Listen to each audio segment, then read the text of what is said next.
Hello. I want to make a special welcome to the fans of Jerry the King Lawler and his Dinner with the King podcast. Since the Kings of the Ring commercial started running on his show, we are seeing just droves of Lawler fans downloading the Kings of the Ring, with the most fans coming from Tennessee, Texas, Kentucky, Georgia. And if you're one of those new fans, that also means you've listened to episodes 1 through 11, which means you must be hooked like everyone else at this point. So a huge thank you and welcome to you all. I wanted to take a moment to acknowledge the new fans and also ask that you follow the show everywhere at Kings OTR and spread the word amongst your wrestling fan friends about Kings of the Ring. Now, the Twitter is at Kings OTR, Facebook at Kings OTR, and of course the website is kingsotr.com. And of course, if you didn't already, subscribe, favorite, add, whatever podcast app you use, select that feature that will download, or at least notify you to download when a new episode drops. We are also on Patreon, like a lot of wrestling podcasts, at patreon.com/kingsotr. So please visit there to consider supporting the show as a patron, which will get you access to the Breaking Kayfabe podcast show and early access to these new episodes. Today's episode again features special guest voice actor, Tennessee's own Cyrus Fees, the pro wrestling announcer for the NWA, Global Force Wrestling, StarCast, and MMA and combat sports events literally around the world. Now, today is another very special episode. Much like episode number 6, Donnie Does Puerto Rico, today's entire episode is based in one location. This is a storyline inspired by one of the most legendary moments in wrestling history, and in the Kingsverse, an event that has been slowly building since episode 1. Today's episode, number 12, is Black Saturday. Previously on Kings of the Ring, despite being unable to secure a cable TV deal, Julian Kane unleashed his television attack, buying up syndicated coverage all over the country. Nigel Davies met with Julian Kane in a secret meeting in Miami to discuss a future alliance. After the mass of no-shows from Killian Cavanaugh, Michael Angel, Leroy Brown, and others, the outlaw Jesse James let the SCW locker room know that there is a war going on, and then found out that his best friend and number one draw, Donnie Gold, was also leaving for the Empire. At George Gilmore's retirement party in St. Louis, Burt Ironside reopened old wounds between Bob Walker and Nigel Davies. On SCW All-Star Wrestling, Tex Harper debuted and promised to reveal the truth about the outlaw Jesse James on the next week's show. And on a Friday night, Nigel picked up Julian Kane from the airport in Atlanta. Today's episode would be rated MA for profanity, graphic descriptions of violence, and sexual dialogue. Ladies and gentlemen, welcome to the Kings of the Ring.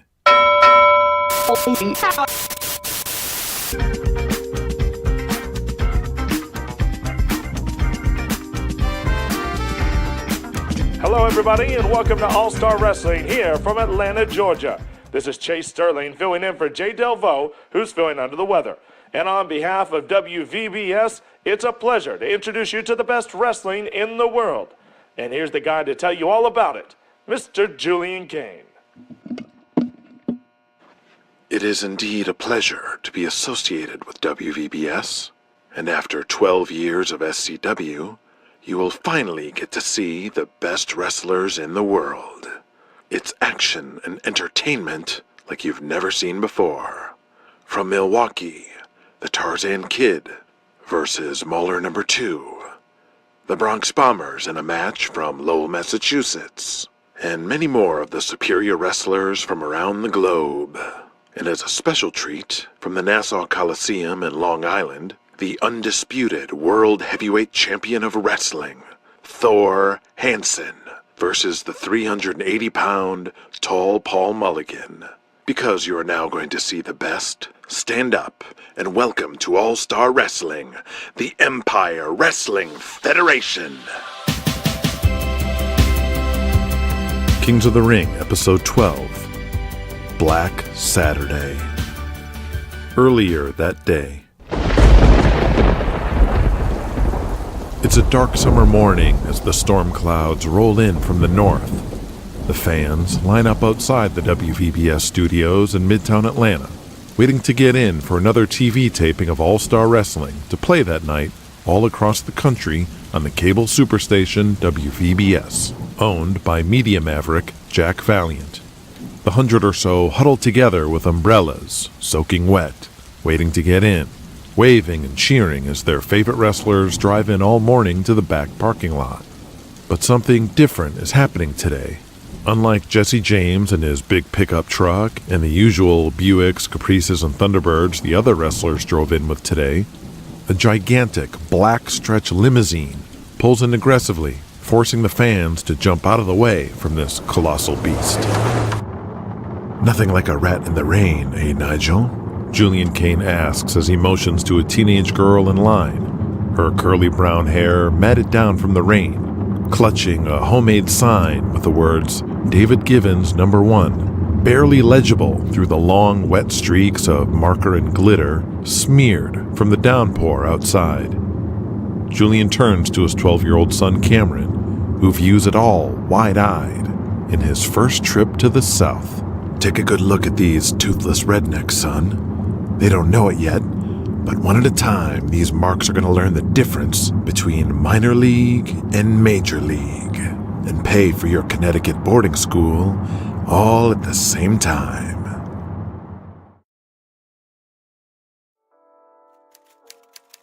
Julian, if you could wait a few moments before entering the meeting room. Nigel strides quickly down the hall as Julian looks around the lobby of the WVBS studios, inhaling the musty smell of its old brown carpets, studying a cheap-looking painting of a flowered pot on the slightly stained walls above an old leather couch. Judging by the rips and wear on it, it's probably as old as the building itself. He surveys the room with disgust until making eye contact with the secretary and gives her a slight nod. The kind older woman looks back at him like a deer in headlights as she begins to realize who this man is. In the conference room, SCW booker Jesse James is sitting at the table with two of the three owners of SCW, Les Henderson and Bob Walker. A big confrontation with me and Tex to close the show. A near out-of-breath Nigel Davies enters the room. Nigel Davies, as I live and breathe. I barely recognize you, it's been so long. Yes, Jesse, if I could ask you to wait outside. We need to have an emergency board meeting. Nigel holds the door open for Jesse. I need to hit the commode anyway. Room's yours. Glad you graced us with your presence, Nigel. Were you having tea with the Queen or something? No, Robert. I was securing our future. That mean you're finally going to let us run Ohio and Indiana? I've been telling you guys, we're drawing numbers outside SCW lines because we're on VBS. There are towns we can run without stepping on any toes.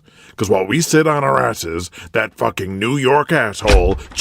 The door swings open, and in walks Julian Kane. Alongside Julian is his son Cameron, and 4 police officers and a lawyer. Allow me to introduce Julian Kane from New York.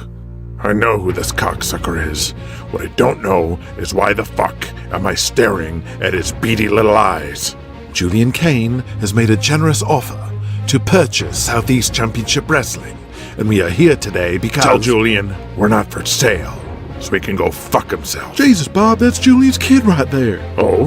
Hey, kid, you can go fuck yourself too. Robert! Whoa, hey. Henderson gets up as Julian laughs at the spectacle Bob Walker is making of himself. Son, why don't you wait outside? He escorts him out to the lobby. Liza, can you find him some coloring books or something? Someone tell me what the fuck is going on. The lawyer sits down, opens his briefcase, and starts writing out notes. Let the record show that all board members, Leslie Henderson, Nigel Davies, and Robert Walker, are all present. The lawyer hands out papers to everyone. You're gonna sell to this cocksucker? Over our dead bodies, right, Endo? As equal shareholders, we will now vote on accepting this proposed offer of $1 million for all assets of One Southeast Championship Wrestling. I always knew you were a pussy, Nigel. Selling out to this piece of garbage, Julian Kane. Let the record reflect that I, Nigel Davies, accept said proposal. I, Leslie Henderson, accept said proposal. Bob stands up and slams his chair to the floor. Whoa. What are you doing, Les? Stop it, right now. Julian, watching a man unravel before his eyes, tilts his head with the slightest of curious wonder. In the lobby, young Cameron is on the sofa, shaken up after being cursed at by Bob Walker, as the secretary, Liza, tries to comfort him with a bottle of Mellow Yellow. Jesse comes out of the bathroom and spots Cameron shaking like a leaf on the couch. You okay, little partner? Cameron looks up, and his eyes dart open wide. Say, aren't you the outlaw Jesse James? Jesse turns it up a little, as he does whenever he meets a young fan. Well, I sure am, little buckaroo. I want you on TV, but my dad doesn't like it when I do. I don't like that Tex Harper. I think you should beat him up. Jesse sits on the couch beside him. And what's your name, partner? Cameron. Well, Cameron, you look bored. They got me crayons and stuff. I'm too old for that. Let me guess. You'd probably have more fun with one of them Pac-Man Gizmo pinball machines, right? You have Pac-Man here? Jesse chuckles and looks up at Liza behind her desk, who looks worried through watering eyes. Jesse is confused. No we don't, son. But you know something, Cameron? I have a son at home about your age. And he's always telling me we need to get more of them arcade video games put in here. Maybe my dad'll put one in when he buys the place. Say what now? Jesse looks up at Liza again and notices the tears streaking down her face as she motions with her eyes at the closed office double doors. What are you doing, Les? Stop it, right now. Bob, the business is changing, and I want to be on the winning team. You fucking pussy, Henderson. I always knew Nigel was a sniveling snake in the grass, but I thought you had a spine. But it's not too late. Bob Walker reaches into his back pocket and pulls out a large buck knife. Oi! Whoa, whoa, whoa! Julian laughs and steps behind the police officers as they pull out their guns and point them at Bob Walker. Put the knife down! While the lawyer jumps to the ground as if a bomb went off. Bob, whose eyes are darting back and forth now frenetically, takes the knife and slices it across his palm, causing blood to pour out all over the floor. And, take the knife. Make a blood pact with me right now. Don't do this, and we'll take down Julian like we always should have. Damn it, Bob, just forget it. It's done. And you think I'd ever mix blood with a Polak like you? Can someone just shoot this guy already? I'm hungry for lunch. No. Bobby, just put the knife down. Seriously, we don't need his vote or signature. With you two, majority is already approved. The deal is done. No, the deal is not done. Bob slams the knife into the table, stabbing it halfway through the tabletop. Yes, Robert, it is. Nigel finishes signing the paper and begins pacing around the room. I built this company, not you. I secured the WVBS deal, not you. The first ever wrestling company on the newest medium in America, cable television. Do you know what you did, Robert? You calculated, you deceived, and you plotted against me, and you failed. You tried to take away my company. You tried to have me cast out from the World Wrestling Alliance, from the industry that I built. Oh yes, in recent years it may have seemed like I made peace with you, but I was only biding my time, waiting for the right moment to strike, the right moment to ensure that you would not only be gone from my company, but cast out from the wrestling business forever. No! Bob Walker charges after Nigel and is immediately tackled by the 4 police officers who wrestle him to the ground. Jesse pulls his gaze away from poor Liza and slowly turns towards the boy. Little partner, what's your full name? Kane. Cameron Kane. Jesse's heart drops, and he takes a big gulp, but maintains his focus on the innocent boy beside him. Cameron, I want to... Jesse puts his arm on Cameron's back. I want to express my deepest sympathies to you on the passing of your granddaddy this year. Cameron looks down as he's reminded of the grandfather he was so close to. You know, my son I told you about. You know what his name is? Jesse tries to drown out the quiet weeping from Liza and the loud voice shouting from behind those double doors. His name is Jonathan. Johnny, as I called him. but he was named after your grandpappy. Did you know that? Cameron shakes his head. Of course not. How would you? But I loved your granddaddy. He was very much like a father to me. You know, I used to be a real scoundrel in the ring. I broke all the rules. The fans hated me. Back when I ran with old Tex Harper years ago. Just like he said on TV last week. But I went up to New York and worked for Jonathan Cain. And he Jesse tries to think of a kayfabe way to say, turn me babyface. Showed me a different way. A better way. I got better in the ring, and the fans started to cheer for me. A loud noise comes from the conference room. The deal is not done. And Eliza jumps out of her seat in fear, and Cameron's head looks there too. Jesse tries to calm him down. Cameron, just look at me, and only me. You're perfectly safe right here. Do you understand? Jesse can sense the storm about to burst through any second. I want you to do something, boy. Every night you go to sleep, I want you to take a moment and remember your grandfather. And remember and know in your heart that Jonathan Cain was an honorable man. The police burst through the doors, trying to contain Bob Walker, who was flailing like a wild grizzly bear. I never forgot, Robert. I never forgot a bloody thing you did.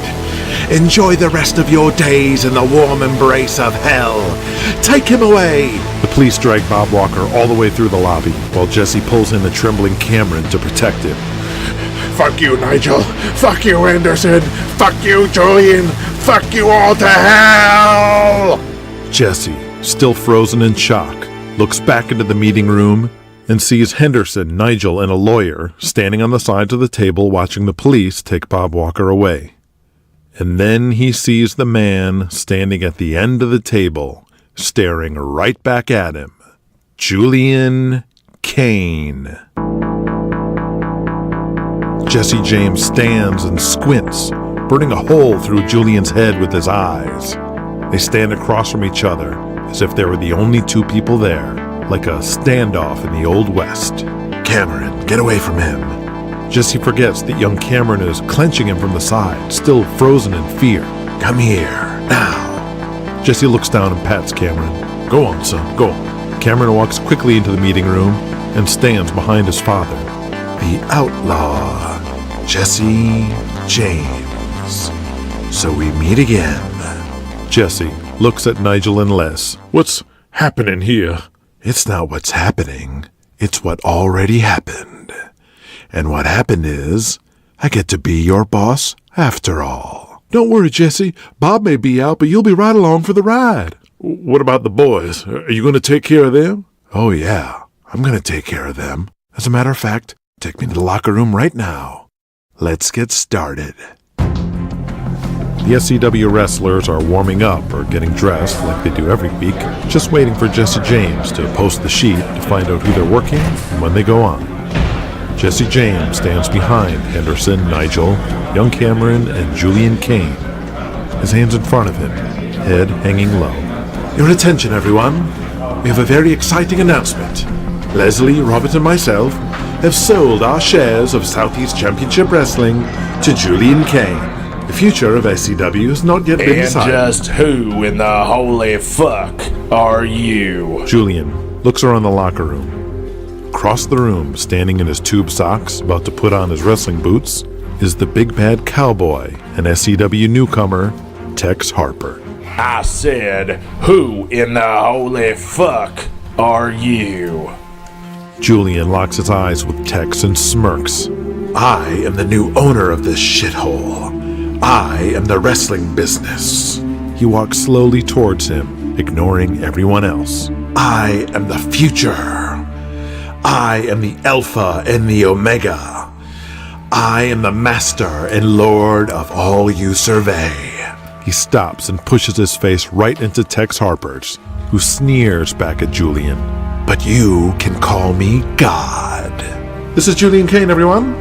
Nigel clumsily weaves his way through the room full of wrestlers to get to Julian, son of Jonathan Cain, owner of the Empire Wrestling Federation, who is still locked into a face-to-face stare-down with the 6'4", 300-pound Tex Harper. And as of today, our new boss.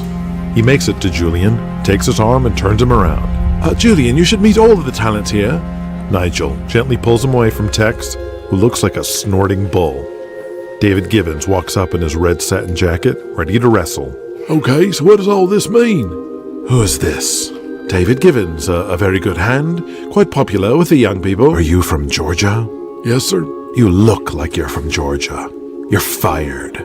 Next. What? David storms off. The black guys, who are they? The Jivetown Express. Very experienced, passing through from Alabama. Fired. Who's this? He looks like a math teacher in drag. That's beautiful Barry Lovelace. Flamboyant, reliable heater with a fan. Fired. Who else you have? Barry is crushed. His eyes begin to water. Jesse is in the corner with Les, scratching his head in frustration, while young Cameron absorbs it all. And what do we have here? Julian spots Miss Kitty. She's in her full gear, a short, tight leather skirt, and red high heels. He paces around her, ogling her from head to toe like a piece of meat. Oh my, look at you. Those tits, that ass. What I would do to you. We need to bring you up to New York.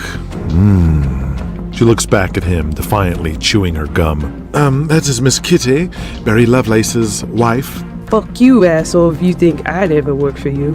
Come on, Billy, let's go. She walks out and Billy grabs her things and follows her out. Shame. Nigel, you don't need to introduce anyone else. I can't even tell the job guys from your regulars. You're all fired. Get out of my locker. What? Please, Julian, if you give them a chance to see them wrestle, Nigel, I've seen All-Star Wrestling before. It's a joke. One big southern redneck joke. This wrestling bullshit is the exact opposite of what I'm trying to do with Empire. Your crew is useless, old, or both, and completely carried all this time by Donnie Gold and Jesse James. I put these hicks on TV, we'll be laughed out of every TV station boardroom across the continent.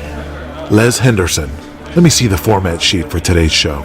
Les hands him the sheet, and Julian rips it up. Tonight, we run the Empire tapes that we brought.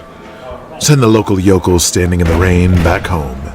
They can come back next week, but we still need the transition for these hillbillies at home. Where's your host, that old man, Delvo? Jay Delvo is nearby, half ready for camera with his tie draped loosely around his neck, shirt half unbuttoned, watching everything. So you're the legendary Jay Delvo, huh? You're gonna start the opening as always, but read this. Nigel hands Jay a new sheet. Jay quickly reads a paragraph. I'm not gonna read this. Why not? Because I have a relationship with the audience. I built trust over the past decade. What's the problem? These are lies. You're going to read this. It's your job. Then fire me. I'm not gonna stand here while you let this prick shit on everything we built since 1972. Julian Kane, I've heard about you. But now, seeing how you are, how you treat people, your father would be ashamed of you. Then fuck off. Go back to being the local weatherman, loser. Jay Delvo storms off and turns around to give Julian the middle finger. Wonderful. Now we don't have a host. I'll do it. They turn around and there's a short man standing in his gray suit, ready to go. Who are you? Who's he? This is Chase Sterling, our ring announcer. Really? I like your voice. No southern twang. It's a real voice. None of this redneck shit. Say, Chase, my current ring announcer is like 100 years old and needs to go. You ever dream about announcing at Madison Square Garden? To be frank with you, Mr. Kane, as long as your money's good, I'll eat a plate of dog shit for you. Now that's someone who wants to make it in the wrestling business. Let's get this going. You have a makeup lady or something? Julian Kane stands behind the same podium Jay Delvo has since 1972. As the crew sets their shot and Julian is prepped for camera, Jesse James looks on, still dazed and overwhelmed by the day. He can't even think straight at this point, as he sees Julian chastising Peg, who's done makeup here from the beginning. He feels foggy, like it's all a dream. One bad dream. Julian wants you to be a big part of the Empire. We're all getting jobs. You'll be booking Empire with Louis the Great. You'll also have a top spot along with Thor Hansen, Michelangelo. You'll be able to work with Donnie Gold again, who's not going to finish my days dying in Atlanta. We'll help promote Empire all over the South. This is the wave of the future. We can't fight Julian. Empire's going to take over the country. Don't you understand? Nothing can stop the Empire. Jesse's catatonic trance is broken by the sound of the SCW logo crashing to the ground as a carpenter pries it off, exposing the light-stained outline burned into the wall. Jesse, not even acknowledging Les or Nigel, steps away from them and walks towards Cameron Kane. He bends down to one knee to his level and puts his hands on Cameron's shoulders. Remember this day, young man. Remember it well. And never forget what I said about your granddaddy, and that his blood flows through your veins.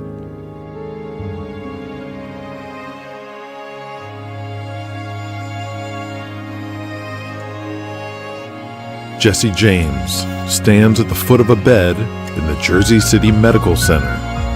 His eyes are red with sorrow. His lip quivers as he sees a man he hasn't seen in years, dying before his very eyes. He clutches his baseball cap in his hands as he moves closer and looks down at Jonathan Kane. I'm not long for this earth, Jesse. Now don't go saying that, boss. It's true, and I'm okay with it. I've led a full life, but it's what I leave behind that I worry about. I'll be sure to check in on the missus. Jonathan pats Jesse's hand. I know, Jesse, but it's not what I was talking about. It's Julian. Well, I'll check on him too. No, you need to stop him. What did you just say? Julian wants to change wrestling so that it's not wrestling anymore. He wants to spread this vision across the country, across territory lines. It's gonna hurt my friends, my partners. Well, business has been better for all of us these days. They'll hold off any kind of border challenge. My boy, I've seen the coffees. I know how much everyone in the Alliance makes. Charlie, Bert, Crenshaw. I never showed it, but Empire State makes far more money than the others. Julian will have more resources than them. They'll underestimate him, and he'll put them out of business. Julian? Seems a little intense, but I don't think he can... Well, anyway, if you're worried, we'll sell Empire State to someone else. I can't. It's his birthright. But it doesn't mean that he can't be shown the error of his ways. I've set other things into motion, behind the scenes, to preserve our sport and teach Julian humility and responsibility. But if that fails, it's up to you, Jesse.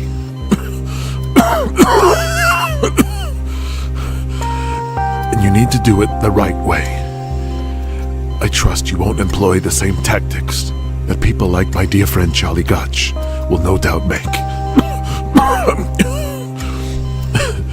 You remember I wanted you to be my booker.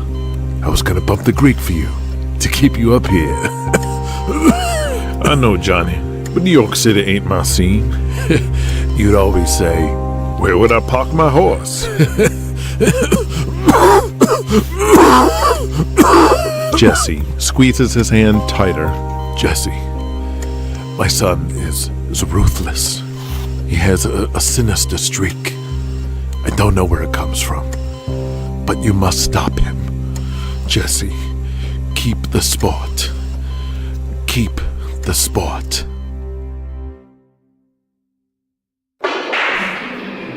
Big Sally's Saloon in Atlanta is where the boys go straight after every WVBS TV taping. But on this Saturday afternoon, only a handful of the SCW regulars are here as they figure out their next moves at the bottom of a beer glass.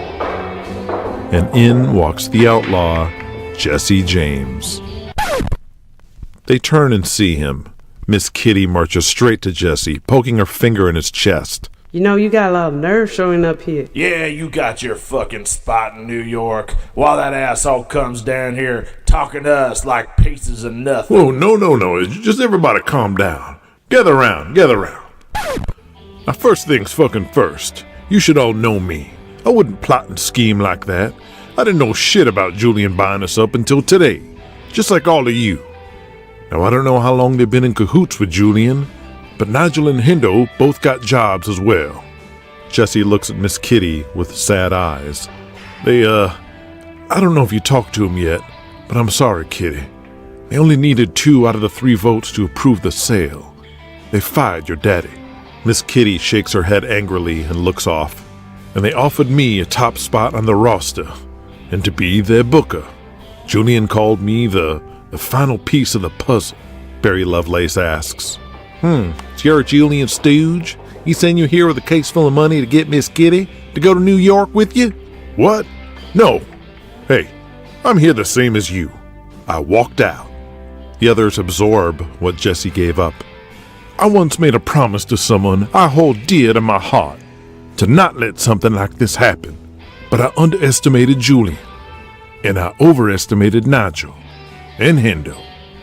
And for that, I'm sorry. Truly. So all I can do now is make good on that, and make good on you. Miss Kitty, Barry Lovelace, Tex Harper, the Jive Towns, and the others nod. The Empire is here, in the South. They got Diamond Donnie Gold. They got Thor Hansen, who's becoming the biggest ticket seller in the business. They got TV in all kind of new places. And now, they got cable on WVBS, which puts them everywhere. It's a juggernaut. There ain't a company in the business today that can compete with them. That's a shoot now. You have to understand that. What the fuck do we do then? We fight. You just said there ain't a company that can compete with them. Not now, but we can build one. You look around at all the territories, and it might be hurting and reeling, but the WWA can kick out. I know this. I believe this. And we can rebuild the WWA. Build it into something that can stop the Empire. David Givens asks, How? What do we do? Years ago, I worked for a lady named Carolina Hawkins. She was an honorable woman while she was still breathing the same air as the living, just as honorable as George Gilmore and Jonathan Cain. I don't know much about her son Daniel. I haven't worked there since Carolina passed, God rest her soul, but we'll soon find out. What are you saying? Boys, load up your shit, because we're going to Charlotte.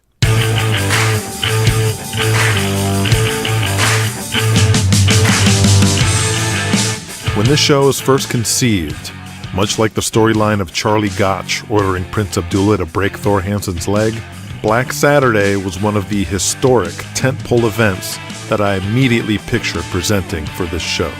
To hear more about this and other director's commentary and analysis, check out Breaking Kayfabe, available exclusively for patrons of the Kings of the Ring by visiting patreon.com/kingsotr. Again, please follow us on Twitter and Facebook, and tune in for episode 13, where we resume our normal format and find out what's going on in the rest of the Kingsverse. As one of the most pivotal and monumental episodes of Kings of the Ring, there will be an extended break as preparations are made for the remainder of Season 1, as Kings of the Ring will return with episode 13 on April 1st.